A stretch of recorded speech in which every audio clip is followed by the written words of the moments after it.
이 시간 긍휼을 행하라라는 제목으로 하나님의 말씀 전하겠습니다.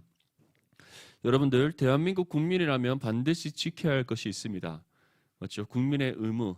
그 중에서 가장 중요한 의무가 있다면 바로 대한민국의 헌법을 지키는 바로 법을 지킬 의무입니다. 여러분 혹시 법을 지키지 않으면 살아가는 사람이 있습니까? 만약에 여러분들이 법을 지키지 않는 범법자로서의 삶을 살아간다면 지금 이곳에 있을 사람은 아마 아무도 없을 겁니다.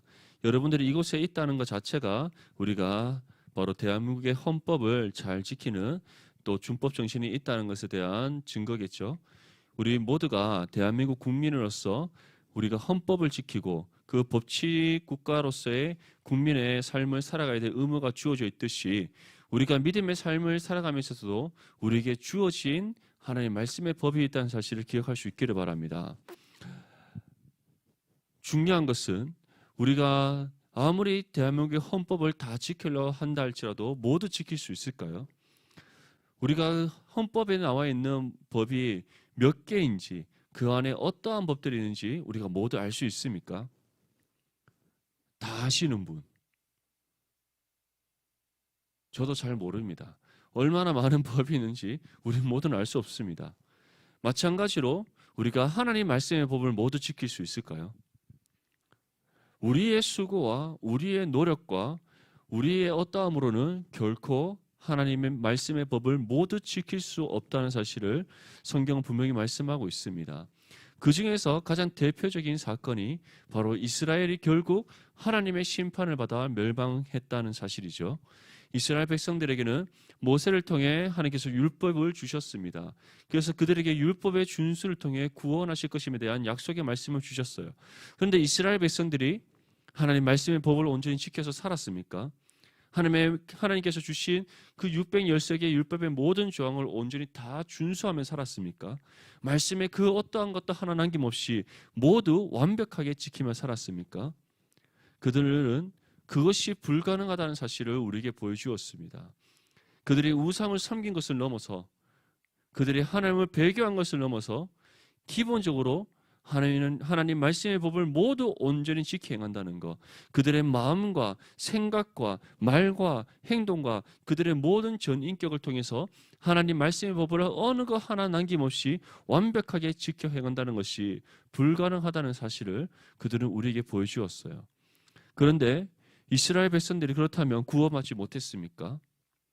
율법을 지키지 못했기에 그들은 하나님 심판을 받아서 완전히 멸망했습니까? 그렇지 않다는 것이죠. 하나님께서는 그래서 그들이 모두 지킬 수 없음을 아셨기에 제사법을 주신 겁니다. 그래서 제사를 통해서 그들의 번제를 통해 속죄제를 통해 하나님 앞에 용서함의 은혜를 받습니다. 그리고 하나님께서 그들을 다시 새롭게 회복시키시고 또 그들이 온전히 믿음의 자녀의 모습으로 살아갈 수 있도록 하나님께서 지혜와 능력을 주셨음을 분명히 전합니다. 하나님께서 이스라엘 심판하심도 마찬가지였어요. 그들을 멸망시키기 위한 심판이 아니었습니다.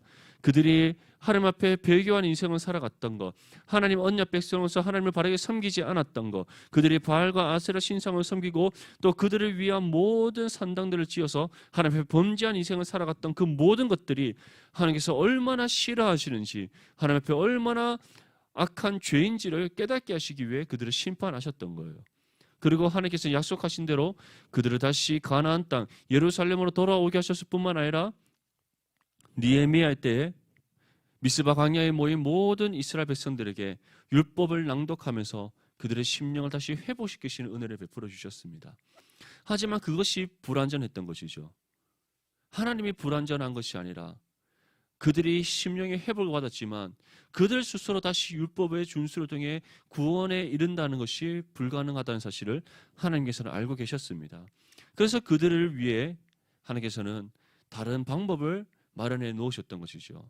그 방법이 무엇입니까? 바로 하나님 독생자이신 예수 그리스도께서 이 땅 가운데 오셔서 우리의 모든 죄를 대신하여 십자가를 지시는 것이었습니다. 하나님이신 예수 그리스도께서 십자가를 지시지 않고서는 자신의 생명을 하나님 아버지께 드리지 않고서는 우리 인류의 모든 죄가 용서받지 못한다는 사실을 하나님께서는 알고 계셨던 겁니다. 그래서 하나님께서는 우리를 사랑하시는 그 사랑 가운데 자신의 독생자를 내어놓으셨습니다. 예수 그리스도께서는 우리를 사랑하시는 그 사랑 가운데 하나님 아버지 뜻에 스스로 순종하셔서 우리와 같은 육신의 몸을 입고 이 땅 가운데 오셨습니다. 그리고 우리의 모든 죄를 대신하여 십자가에서 고난받으시고 피 흘려 죽으심으로써 자신의 생명을 들여 우리의 모든 죄를 용서하신 예수 그리스도이십니다. 우리는 그 예수 그리스도를 믿어 이제 구원받는 하나님의 은혜가 주어진 줄 믿습니다. 이제는 더 이상 율법의 준수가 아니라 우리에게 주어진 새 계명, 예수 그리스도를 믿는 믿음, 바로 그 믿음을 통해 우리가 죄 용서를 받고 구원받음을 성경은 분명히 우리에게 전하고 있습니다. 하지만 구원받은 믿음의 성도라고 해서 성경에 기록된 모든 하나님의 말씀을 지켜 행할 수 있는 것은 아닙니다. 우리의 영혼은 새로운 생명을 얻어 거듭났지만 여전히 우리는 썩고 부패할 연약한 육신의 몸을 입고 있기 때문입니다. 여러분들, 제가 처음에 여러분들이 질문했던 것, 한 주간 동안 어떻게 지내셨습니까? 어떤 생각을 하고 어떤 마음을 품고 어떤 말을 하고 어떤 행동을 하며 사셨습니까? 여러분들이 자신의 삶을 돌아봤을 때 나는 하나님 앞에 조금도 부족함이 없는 완벽한 믿음의 삶을 살아갔다라고 자신 있게 말할 수 있는 분이 있습니까? 우리의 생각과 마음과 우리의 모든 삶의 행동들을 돌아봤을 때 우리에게는 그렇게 자신 있게 말할 수 있는 사람이 없다는 사실을 스스로 알 것입니다. 지난 한 주간 삶이 아니라 지금 우리가 예배를 드리기 이전에 우리는 어떠한 모습이었습니까? 어떠한 생각과 마음을 갖고 있었습니까? 아니면 지금 여러분들은 어떤 생각과 마음 가운데 이 자리에 앉아 계십니까? 우리가 순간순간에 모든 삶의 일거수일투족을 다 살펴본다면 우리 자신에게서 구원받을 만한 조건을 찾을 수 있습니까? 그럴 수 없다는 사실을 우리는 분명히 스스로 깨닫게 될 것입니다. 그럼에도 불구하고 우리가 하나님 앞에 나올 수 있는 이유, 그럼에도 불구하고 우리가 하나님과 화목을 이룰 수 있는 이유, 그러함에도 불구하고 우리가 이 땅 가운데 믿음의 삶을 살아갈 수 있는 이유는 긍휼이 풍성하신 하나님께서 예수 그리스도 안에서 우리를 사랑하시기 때문인 줄 믿습니다. 그 사랑으로 인해 우리가 지금 이 자리에 나와 하나님 앞에 예배 드릴 수 있는 겁니다. 사도 야고보는 본문 10절 말씀에 다음과 같이 우리에게 전합니다. 누구든지 온 율법을 지키다가 그 하나를 범하면 모두 범한 자가 되나니. 사도 야고보가 이 말씀을 전하는 이유가 있습니다. 당시에 초대교회에는 두 분류의 그리스도인들이 있었습니다. 한 교회 안에 디아스포라 유대인 그리스도인이 있고 또 이방인 그리스도인들이 있습니다. 디아스포라 유대인들은 흩어진 유대인들이지만 그들은 그리스도인이 되기 이전에 유대의 전통을 따라 살아가던 사람들입니다. 그들은 난지 8일 만에 할례를 받고 그리고 유대에서 정한 모든 규례와 법도를 지키며 살아갔던 사람들입니다. 그런데 그러한 그들에게 그리스도의 복음이 증거되어지고 이제 진정한 메시아가 이 땅 가운데 오셔서 구원을 이루셨으면 그들이 믿음으로 거듭난 삶을 살아가게 되었던 것이죠. 그리고 이방인 그리스도인들은 바로 각 초대교회가 세워졌던 그 당시에 그 지방에 살고 있던 토착민들입니다. 오늘 따지면 우리가 선교지에 가서 만약에 캄보디아에 갔으면 캄보디아에서 우리가 선교를 했을 때 그 나라에서 살고 있는 그 지역민들이란 것이죠. 그렇기 때문에 그들은 하나님과 전혀 상관없는 삶을 살았습니다. 유대교가 뭔지도 모릅니다. 오히려 그들은 자신의 나라에서 자신이 살고 있던 그 고향에서 섬기던 이방신을 섬기며 살아왔던 사람들입니다. 그런데 그러한 사람들이 사도들과 또 그의 제자들이 전하는 그리스도의 복음을 듣고 회심하게 된 것이죠. 그리고 그리스도인으로서의 삶을 살아가게 되었습니다. 처음에는 그들이 함께 잘 어울려서 아름다운 믿음의 공동체로 세워나갔었어요. 하지만 드디어 그들 가운데 문제가 생기기 시작합니다. 그 문제는 내부에서 생긴 것이 아니라 외부로부터 들어온 거예요. 바로 디아스포라 유대인들 중에 회심하지 아니하고 여전히 유대교를 따르던 유대교의 전통에 빠져있던 유대인들이 회심한 유대의 그리스도인들을 향하여서 질타하기 시작한 겁니다. 너희는 왜 그리스도인이라 하면서 또는 너희는 하나님의 말씀을 따른다고 하면서 왜 율법의 전통을 지키지 않느냐라고 한 것이죠. 그 율법의 전통을 지키지 않는 것은 유대의 그리스도인들을 향해서 말한 것이 아니라 바로 그들과 한 몸이른 공동체 안에 섞여 있는 이방인 그리스도인들을 향해서 말한 겁니다. 다시 말해 유대 그리스도인들에게 협박을 한 것이죠. 저 이방인 그리스도인들이 유대의 법도와 전통을 따르지 않는다면 너희를 우리 민족에서 제하여 버리겠다. 너희는 더 이상 우리와 함께할 수 없다. 너희를 우리와 같은 한 민족으로 취급하지 않겠다라고 협박을 한 겁니다. 그래서 유대의 그리스도인들이 이방인 그리스도인들에게 할례를 비롯한 유대의 전통과 법도를 따를 것을 요구했고, 그것을 따르지 않는다면 너희는 진정한 그리스도인이라 할 수 없다라는 거짓된 가르침을 전하기 시작했던 거예요. 그런데 그것이 이제 조금 더 도를 넘어서 지금 사도 야고보가 전하는 것처럼 유대 그리스도인들은 이제 율법의 준수까지도 구원과 결부시킵니다. 믿음으로만 구원받는 것이 아니라 너희가 율법의 준수를 온전히 행하지 않는다면 너희는 구원받았다 할 수 없다라는 거짓된 가르침을 전했던 것이죠. 그러자 사도 야고보가 그와 같이 말씀하는 겁니다. 누구든지 온 율법을 지키다가 그 하나라도 범한다면 너희는 그 어느 것도 지키지 않는 것과 같다라고 말씀하는 거예요. 다시 말해 구원은 율법의 준수를 통해서 얻는 것이 아니라 오직 예수 그리스도를 믿는 믿음으로 인해 우리에게 주어지는 것이다라고 지금 말씀하고 있는 겁니다. 우리는 성경 안에 하나님께서 전하신 모든 가르침을 완전하게 다 헤아릴 수 없습니다. 저 또한 목회자임에도 불구하고 말씀을 읽고 묵상하고 연구하면 연구할수록 날마다 새롭습니다. 아, 말씀 속에 이러한 진리가 있었나? 아, 말씀 속에 이러한 하나님의 뜻이 있었나? 볼 때마다 놀랍고 신비롭습니다. 같은 본문을 또다시 새롭게 설교할 때도 있습니다. 그럴 때 내가 보지 못했던, 이전에 보지 못했던 또 진리의 말씀을 발견하게 될 때가 있습니다. 이처럼 하나님의 모든 말씀을 유한한 인간이 다 헤아린다는 것은 불가능한 일입니다. 그러한 우리가 이 말씀 속에 들어있는 모든 진리를 다 행한다는 것은 도저히 행할 수 없는 일이란 것이죠. 사도 야고보는 그렇게 우리에게 말씀하는 겁니다. 너희가 지금 온 율법을 다 지킨다고 생각하느냐? 너희의 생각과 너희의 마음을 다시 한번 살펴보아라. 너희의 말과 행동을 다시 돌아보아라. 너희의 삶의 모습을 다시 한번 더 점검해 보아라. 그 중에서 하나라도 지킨 것이 없다면, 하나라도 지키지 못한 것이 있다면 너희는 모든 율법을 지킨 것이 아니라 지키지 않은 것과 같다. 다시 말해 율법의 행위로서는 결코 구원받을 수 없다는 것을 우리에게 말씀하고 있는 겁니다. 마태복음 5장 18절에서 19절 말씀에 예수님께서는 다음과 같이 우리에게 말씀합니다. 진실로 너희에게 이르노니 천지가 없어지기 전에는 율법의 1.1획도 결코 없어지지 아니하고 다 이루리라.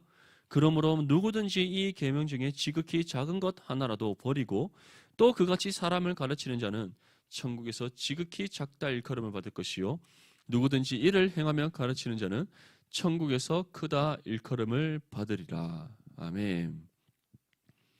예수님께서는 분명히 우리에게 말씀합니다. 율법의 1.1획도 천지가 없어지기 전에는 결코 없어지지 않는다. 그리고 그것을 다 이룰 것임을 우리에게 말씀합니다. 그리고 우리는 지금 이미 율법을 이루신 예수 그리스도를 믿음으로 구원받는 그 신약의 시대를 살아가고 있습니다. 율법의 완성은 예수 그리스도를 통해 성취되었습니다. 율법의 완성이라는 것은 모든 하나님의 말씀의 뜻이 이루어졌음을 뜻하는 것이 아닙니다. 율법이 완성됐다는 것은 율법이 더 이상 우리를 지배하지 않는다는 것. 다시 말해 율법이 더 이상 우리의 구원과 결부되지 않는다는 것을 뜻하는 겁니다. 율법의 준수가 아니라 오직 예수 그리스도를 믿는 믿음으로 구원받게 되었다는 것이 바로 율법이 완성되었음에 대한 의미라는 것이죠. 예수님께서는 이처럼 이 땅 가운데 오셔서 율법을 완성하셨습니다. 그래서 예수 그리스도를 믿는 믿음만으로 구원받게 하시는 그 특별한 은혜를 이제 믿음의 성도들에게 베풀어 주고 있습니다. 그런데 그렇다고 해서 이 하나님의 말씀이 더 이상 우리에게 필요 없냐? 그렇지 않습니다. 하나님의 말씀은 여전히 우리에게 살아 역사하시는 하나님의 말씀으로 주어져 있습니다. 여전히 우리가 지켜 행해야 될 하나님 말씀의 법으로 주어져 있습니다. 하나님 자녀로서 마땅히 지켜 행해야 될 하나님 말씀의 가르침으로서 여전히 우리에게 주어져 있음을 기억하시기 바랍니다. 하나님 말씀은 살아있고 활력이 있습니다. 좌우의 어떤 날쌘검보다도 예리합니다. 그래서 우리가 말씀을 읽고 묵상할 때 말씀이 우리의 심령을 자극시킵니다. 하나님 앞에 어떠한 죄를 범했는지, 우리가 실수한 것이 있다면 그것이 무엇인지 분명하게 분별하게 깨닫게 하십니다. 그리고 우리의 영을 새롭게 변화시킬 뿐만 아니라 우리에게 새 힘을 주시는 하나님의 선한 도구로서 말씀이 우리에게 주어져 있습니다.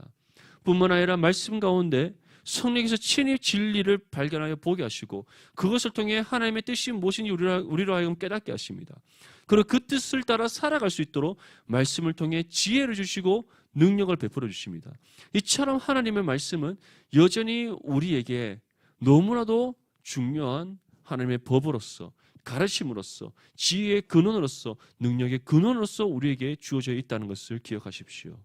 하지만 그렇다고 해서 우리가 이 말씀으로 인해, 이 말씀의 가르침으로 인하여서 또는 율법의 준수로 인하여서 우리가 구원에 이를 수 있는 것은 아닙니다.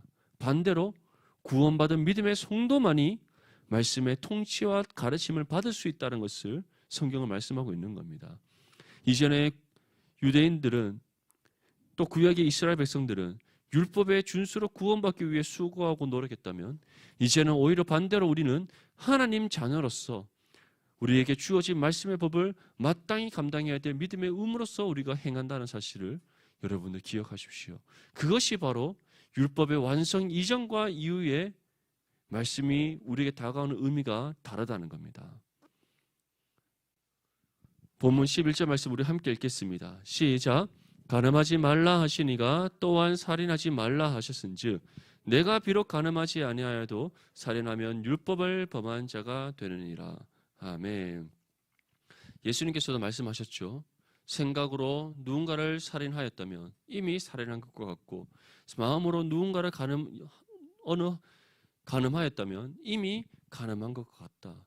왜 그 말씀을 하셨을까요? 우리의 모든 죄는 우리 마음과 생각에서부터 비롯된다는 것을 말씀하신 것입니다. 사도 야고보도 동일하게 말씀합니다. 간음하지 말라 하시니가 또한 살인하지 말라 하셨다. 하나님께서 말씀하셨죠. 십계명에 보면 살인하지 말라, 간음하지 말라. 우리에게 분명히 전하는 하나님 말씀의 법입니다. 그런데 간음하지 않아도 살인하였다면 율법을 범한 자가 된다. 다시 말해 어느 것 하나라도 너희가 지키지 않는다면 이미 너희는 하나님 앞에 죄를 범한 것이다 라고 말씀하는 겁니다. 이처럼 우리가 율법의 준수로 구원을 받는다는 것은 불가능함을 말씀하는 겁니다. 여러분들 마음속으로 혹시 누군가를 향해 분노를 품은 적이 있습니까? 누군가를 향해 시기와 질투하는 마음을 품은 적이 있습니까? 다른 누군가를 향해 악한 생각과 마음을 품은 적이 있습니까? 그렇다면 이미 여러분들은 행동으로 누군가에게 해를 끼치지 않았다 할더라도 이미 생각과 마음으로 악한 생각과 마음을 품었다면 예수님께서 말씀하신 것처럼 이미 살인한 것이요 간음한 것이요 이미 하나님 앞에 죄를 범했다는 사실을 여러분들 기억할 수 있기를 바랍니다. 우리의 모든 죄는 마음과 생각에서부터 비롯되어집니다. 이미 생각과 마음에서부터 우리가 죄를 범했다면 그것은 이미 하나님께서 우리의 그 생각과 마음의 중심을 다 살피시고 아시며 결코 기뻐하지 않는다는 사실을 분명히 성경은 전하고 있습니다. 그렇다면 이처럼 우리는 믿음으로 구원의 은혜를 받았는데 또 구원받은 하나님의 자녀로서 우리가 마땅히 말씀을 지키며 살아가야 됨을 우리는 알고 있지만 만약에 우리가 하나로 지키지 않는다면 우리의 구원은 취소되는 것은 아닌가? 우리는 그러한 생각을 할 수가 있습니다. 하지만 사도 야고보는 지금 우리를 정죄하기 위해 이 말씀을 전하고 있는 것이 아닙니다. 우리에게 이처럼 잘못된 가르침에 빠지지 않아야 됨을 우리에게 말씀하고 있는 것이죠. 그리고 이 말씀을 하는 이유가 무엇이겠습니까? 이 당시 유대 그리스도인들처럼 잘못된 거짓된 가르침 또는 우리가 하나님의 말씀에 대해서 잘못 인식하고 있는 그 그릇된 생각으로 다른 사람을 판단하지 말라는 겁니다. 우리는 어느 누구도 하나님의 말씀의 법을 온전히 다 지키고 행할 수 없습니다. 그것은 여기 있는 우리 모두가 다 연약하고 부족한 존재라는 사실을 분명히 전하고 있는 것이죠. 그런데 우리가 다른 사람에 대해서 함부로 평가할 수 있습니까? 다른 사람의 삶의 모습에 대해서 우리가 함부로 판단할 수 있습니까? 또는 내가 가진 생각과 기준으로 다른 사람과 나를 비교하는 것 또한 바람직하지 않다는 사실을 여러분들 분명히 기억하십시오. 본문 12절 말씀에 다음과 같이 우리에게 전합니다. 너희는 자유의 율법대로 심판받을 자처럼 말도 하고 행하기도 하라. 이 자유의 율법이란 것은 예수 그리스도 안에서 우리에게 주어진 바로 새 계명입니다. 그 새 계명은 바로 이미 사도 야고보는 2장 8절과 9절 말씀에 다음과 같이 우리에게 전했습니다. 너희가 만일 성경에 기록된 대로 내 이웃 사랑하기를 내 몸과 같이 하라 하시 최고의 법을 지키면 잘하는 것이거니와 만일 너희가 사람을 차별하여 대하면 죄를 짓는 것이니 율법이 너희를 범법자로 정죄하리라. 우리에게 주어진 자유의 율법이란 것은 바로 예수 그리스도 안에서 주어진 새 계명, 하나님을 사랑하고 우리의 형제와 이웃을 내 몸과 같이 사랑하는 바로 그 말씀의 가르침입니다. 그런데 그 계명이 이미 우리에게 주어졌는데 우리가 그 계명대로 심판받을 자처럼 말하고 행동하라는 거예요. 다시 말해 새 계명이 우리의 삶의 기준이 되어야 되고 또 우리가 우리의 삶을 점검하는 또 잣대가 될 수 있어야 됨을 우리에게 말씀하는 겁니다. 여러분들 지금 옆에 있는 지체를 사랑합니까? 어떻게 사랑하고 있습니까? 어렸을 때부터 함께 신앙생활을 해왔기에 그냥 막연하게 사랑합니까? 아니면 나와 친한 친구라고 해서 친한 동생과 또는 선배라고 해서 막연하게 좋아하고 있지는 않습니까? 오늘 예수님께서는 또는 사도 야고보는 우리에게 분명히 전합니다. 한 몸이는 지체를 우리의 형제와 이웃을 내 몸과 같이 사랑하라. 그것이 우리의 말과 행동의 기준이요 또 우리의 삶을 점검할 분명한 잣대가 된다. 그것 이외에 우리에게 어떠한 삶의 기준과 잣대가 될 수 없다라는 것을 우리에게 말씀하는 겁니다. 여러분, 다른 누군가를 함부로 평가하지 마십시오. 함부로 판단하지 마십시오. 나와 다른 사람을 또 비교하지 마십시오. 언제나 말씀이 우리에게 어떠한 진리를 보여줄 때 우리 자신의 삶을 먼저 돌아봐야 됩니다. 나의 삶을 먼저 점검할 수 있어야 됩니다. 오늘 사도 야고보가 전한 것처럼 하나님 사랑과 이웃 사랑이라는 우리에게 주어진 새 계명으로 날마다 우리의 삶을 먼저 돌아볼 수 있기를 바랍니다. 정말 하나님 한 분만을 온전히 사랑하며 살아가고 있는지 그 사랑을 또한 한 몸이는 지체와 형제와 이웃에게 내가 아낌없이 나누고 베푸고 섬기는 삶으로 실천하고 있는지 언제나 우리의 삶을 돌아볼 수 있기를 바랍니다. 하나님의 이 사랑은 긍휼이라는 것을 기초로 하고 있습니다. 긍휼이라는 것은 연약한 사람을 불쌍히 여기며 사랑하고 섬기는 그 마음을 뜻합니다. 하나님께서는 우리가 먼저 사랑했기에 우리를 사랑하신 것이 아닙니다. 요한일서 4장 10절 말씀에 나오듯이 하나님께서 먼저 우리를 사랑하셨고 그 사랑하시는 사랑 안에서 우리를 구원하셨다라고 분명히 말씀하고 있습니다. 하나님의 사랑의 시작이 언제인지 아십니까? 하나님의 사랑의 시작은 이 세상을 창조하기 이전이었습니다. 하나님께서 우리를 언제 사랑하셨는가? 세상을 창조하기 이전부터 우리를 사랑하셨다는 것을 여러분들 기억하십시오. 그래서 사도 바울은 이렇게 고백하는 겁니다. 창세전에 하나님께서 우리를 구별되게 선택하셨고 선택하신 그 이유가 바로 우리를 거룩하고 흠이 없는 존재로 세우시기 위하여서였다라고 전하고 있는 겁니다. 여러분, 우리 디모데 공동체를 돌아봤을 때 어떠한 모습으로 보입니까? 정말 우리에게 주어진 새 계명 안에서 하나님 사랑과 이웃 사랑을 온전히 실천하는 믿음의 공동체로 보이십니까? 아니면 여전히 우리 안에서 서로 사랑하지 못하는 모습들이 있지는 않습니까? 내가 가진 기준과 내가 가진 삶의 잣대로 다른 누군가의 삶을 평가하고 판단하고 있지는 않습니까? 그러한 우리의 모습들이 있었다면 또는 그러한 우리의 삶이 있었다면 오늘 이 시간 모두 하나님 편에 얹고 회개할 수 있기를 바랍니다. 그리고 다시 우리의 삶을 주님 앞에 결단하며 나아갈 수 있기를 바랍니다. 다른 누군가를 함부로 평가하거나 판단하거나 또는 다른 누군가와 나의 삶을 비교하는 것이 아니라 언제나 하나님 사랑과 이웃 사랑, 우리에게 예수 그리스도 안에서 주어진 그 세 계명으로 나의 삶을 날마다 점검하고 또한 그 세 계명의 기준을 따라 살아갈 수 있도록 결단하는 저와 여러분들이 될 수 있기를 축복합니다. 우리 본문 13절 말씀을 함께 읽겠습니다. 시작.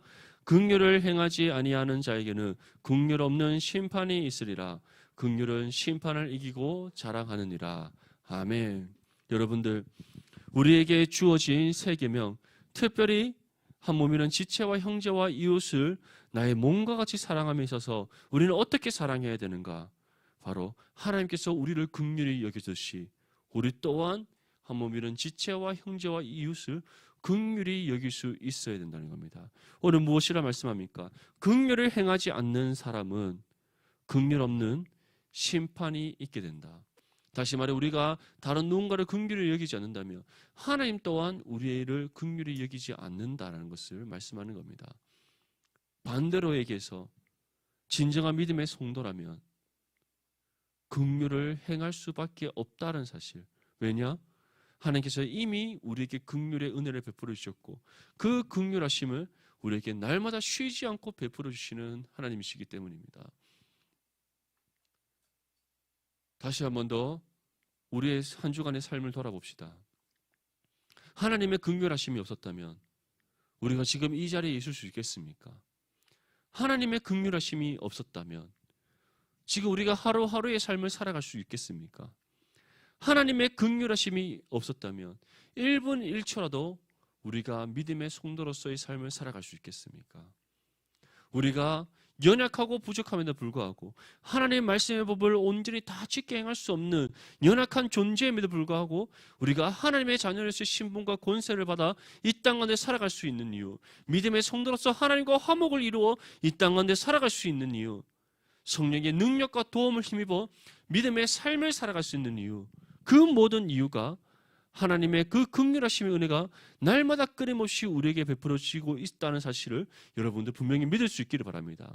그 은혜가 우리 가운데 주어지기에, 그 은혜가 끊임없이 우리 가운데 하나님께서 베풀어주고 있기에, 그 긍휼하심의 은혜가 우리의 모든 전 삶을 채우고 덮고 있기에 우리가 이 땅 가운데 연약하고 부족함에도 불구하고 하나님의 자녀로서 믿음의 성도로서 살아갈 수 있다는 사실을 여러분 다시 한 번 더 온전히 믿고 기억할 수 있기를 바랍니다. 여러분들, 사랑하는 우리 모든 디모데 지체들 분명히 기억하십시오. 우리가 받은 그 은혜와 사랑을 우리는 아낌없이 나누고 베풀고 전해야 될 사명이 주어져 있습니다. 긍휼을 행할 수 있기를 바랍니다. 그것이 우리의 육신의 감정으로 인한 긍휼이 아니라 하나님께서 우리에게 베풀어 주신 그 긍휼하심의 은혜와 사랑을 한 몸이는 지체와 형제와 이웃에게 아낌없이 나누고 베푸고 전하고 섬기는 여러분들의 긍휼의 삶이 될 수 있기를 축복합니다. 그것이 우리가 마땅히 살아가야 될 믿음의 삶의 모습입니다. 마태복음 18장 32절에서 35절 말씀에 예수님께서는 다음과 같이 우리에게 전합니다. 이에 주인이 그를 불러다가 말하되 악한 종아, 내가 빌기에 내가 내 빚을 다 탕감하여 주었거늘 내가 너를 불쌍히 여김과 같이 너도 내 동료를 불쌍히 여김이 마땅하지 아니하냐 하고 주인이 노하여 그 빚을 다 갚도록 그를 옥졸들에게 넘기니라. 너희가 각각 마음으로 형제를 용서하지 아니하면 나의 하늘 아버지께서도 너희에게 이와 같이 하시리라. 이 말씀은 불의한 종에 대한 비유입니다. 어느 한 종이 주인에게 많은 빚을 졌습니다. 그 종이 자신의 여러 가지 사정을 고하였고 주인은 그를 불쌍히 여겨서 그의 모든 빚을 탕감해 줬습니다. 그런데 그 종이 자신에게 빚을 진 사람에게 찾아가서 당장 지금 그 빚을 다 갚아라고 그를 겁박했습니다. 이 모든 사실을 알게 된 주인이 이제 그 종을 불러서 지금 꾸짖고 있는 겁니다. 나는 너를 긍휼히 여겨서 너의 모든 빚을 다 탕감하여 줬는데 어찌하여 너는 내게 받은 긍휼을 다른 연약한 사람에게 베풀지 않느냐라고 꾸짖고 있는 겁니다. 그러면서 무엇이라고 말씀합니까? 내 동료를 불쌍히 여김이 마땅하지 아니하냐? 그런데 너는 왜 그렇지 않았느냐? 그리고 그를 옥졸들에게 넘겨줬다. 다시 말해 그를 구속시켜 버렸다는 겁니다. 버려버렸다는 것이죠. 이 말씀이 우리에게 주는 분명한 가르침이 있습니다. 하나님의 모든 자녀들은 날마다 끊임없이 하나님의 긍휼하심의 은혜와 사랑을 받고 있습니다. 그 은혜와 사랑을 받는 하나님의 자녀라면, 그리고 그 은혜와 사랑을 값없이 받은 하나님의 자녀라면, 우리 또한 연약한 지체를, 한 몸이란 지체를, 나의 형제와 이웃을 긍휼히 여김이 마땅하다는 겁니다. 사랑하는 우리 모든 디모데 지체들, 언제나 날마다 하나님으로부터 받은 긍휼의 은혜와 사랑을 우리 한 몸이란 지체들과 또 여러분들의 가족들과 또 친구들과 함께 여러분들과 이 사회 속에서 살아가고 있는 주변의 모든 사람들에게 아낌없이 나누고 베풀 수 있기를 바랍니다. 그 긍휼의 은혜와 사랑으로 섬길 수 있기를 바랍니다. 그러한 믿음의 삶을 살아갈 때 먼저는 하나님께서 우리의 삶을 기뻐 받아주십니다. 뿐만 아니라 그런 우리의 삶을 통해 하나님의 나라의 역사가 이 땅 가운데 온전히 이루어질 줄 믿습니다. 이 믿음의 삶을 함께 살아감으로써 먼저는 하나님께 영광이 되고 또 세상 가운데 소금과 빛의 역할을 온전히 감당하는 저와 여러분들이 될 수 있기를 주님의 이름으로 축복합니다.